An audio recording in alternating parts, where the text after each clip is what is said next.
Alright guys, welcome to part 4 of this GTI. Long story short, I uploaded a shorts on YouTube Shorts and TikTok of essentially the problem with the engine, which is essentially on cylinder 1 we have bent valves, so there is no choice but to take the engine out and take the front end off, take the engine out and rebuild it. Now I appreciate that some of you guys will say yes, this can be done in the car, the engine, but there is like that much gap between the chassis leg and the timing side, so there's not a lot of room that you can do the work on. Plus there's a lot of oil leaks, so I might have to do the rear main seal, which means removing the gearbox. So if I can take everything out at once, then I can address all the oil leaks and anything else at the same time. So I found this to be the easiest way of doing it. So I'm going to put you guys on a time lapse, and I'm going to start cracking because the weather might not be good today. It's a little bit wet, as you can see. So enjoy.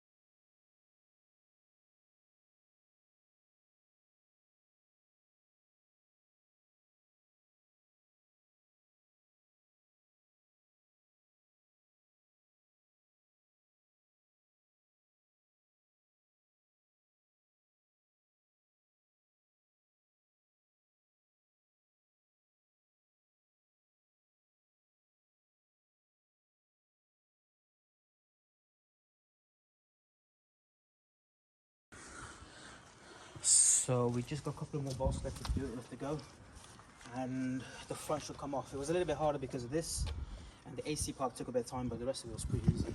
And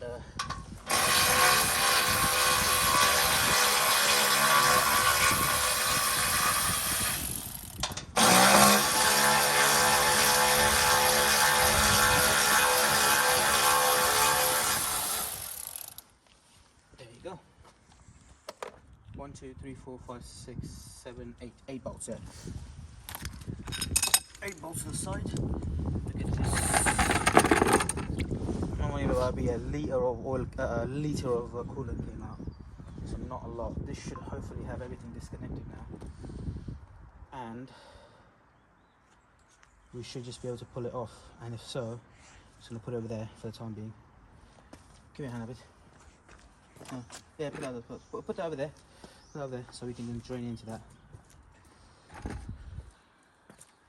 But essentially this is a bit heavier than the other ones because it's made of. So that's literally it. And now what I want to do is tilt it over into that, so let see all the coolant come out of it.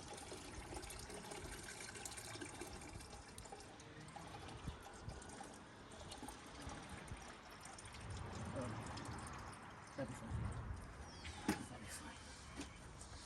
Just leave it here. And just hold on to that. Yeah, that should come. Whew. I don't think you get, well, at least you might be able to see. It is a lot easier to work on it now. A lot easier. Like, I mean, to give you an example, taking the manifold off from this would be just a piss of piss now. It's just literally just, everything is exposed. Otherwise you have to do like this, and it's hard work. You don't even have to move it all the way out if you were doing like manifold job on it. And pull it forward a little bit using sliding pins like this. I made these. I think I made them from I think it's head bolts I made them from. I'm not sure, but they're very good. I've been using them for ages, so they're fantastic. They're very, very good. So what I'm going to do now is literally put all the bolts back in his own spots. For example, here, that way you never lose them. And here, and I'll be left with 2, which is fine because I've got the pins in there, but this is literally easy as that.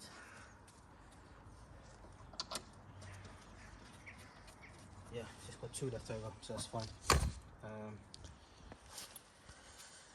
next stage is to see.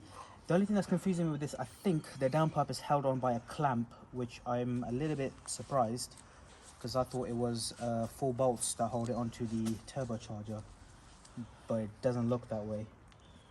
So I'm not sure about that, but based on what I can see at the moment, we have a leaking DSG oil pan. Leaks everywhere here, but I suspect that's coming from the vacuum pump. Leaks here, so I'm guessing that's the oil pan for the engine. This is clean, that's clean. We'll find out how clean these are, but significantly easier to work on it like this than it is any other way.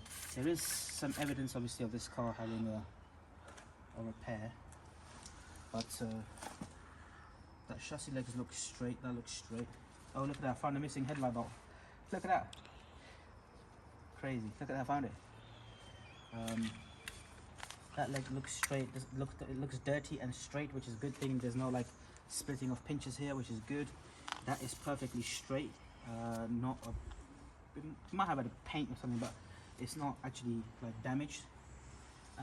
It's dirty, and it is got no filler, no welding, no crease marks, nothing. And it is the same on here as well. So that looks fine.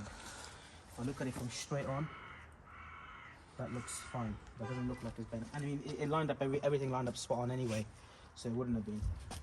Same with this one. This one's got a bit more jargon on it, so you can't see the straight line. But this one you can see the straight line, and it is straight. And everything bolted on really good and came off really good. It's a 15-16-year-old car. It might have had a small whack before, because this is blue underneath. The bumper is blue, but we will fix that. I think the fender that's red. But the bonnet and the bumper has been changed before, but everything lined up pretty good, and there was no extra, as I like to call, engineering done. Someone putting self-tappers basically, none of that, so that's good. So let's get at it.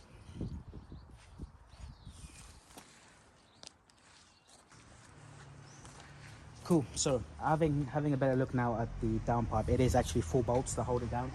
So I'm gonna absolutely soak them in WD-40, leave them overnight, and hopefully they should come out a lot easier as a result. Otherwise they're just gonna snap off, and I don't want that. So we're gonna do that, and also off camera I might actually go underneath the lower arm bolts and all of that, soak them all in WD-40, and essentially move this car from here to where this Golf R is parked. So we're going to move from here to there and move that car back, and we're going to take the engine out over there, because there is a slope here. You can't do it here, it's not possible. So that is the plan of attack. But I'm going to leave you guys here. That was part 4. Next part, we're just going to take the engine out and kind of go from there. It is starting to rain, so I'm going to be as quick as possible, but so far I'm pretty happy. We're doing good so far. Everything is okay, chassis is not damaged, everything is looking beautiful.